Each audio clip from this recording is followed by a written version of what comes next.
Hello mga ka-hashtag mamita, ang tawag daw po dito ay Hoya plants.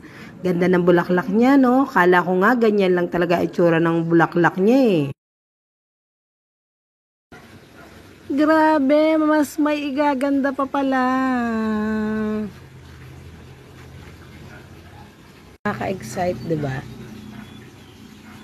Yung ma-realize mong ito pala ay may mas igaganda pa. Ay grabe. Ayan o, gumagapang na siya hanggang dyan. Lumalago na siya.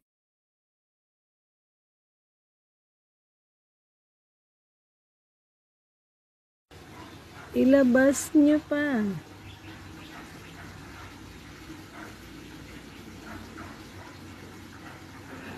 Ang ganda-ganda pala ng bulaklak niya at ang bango.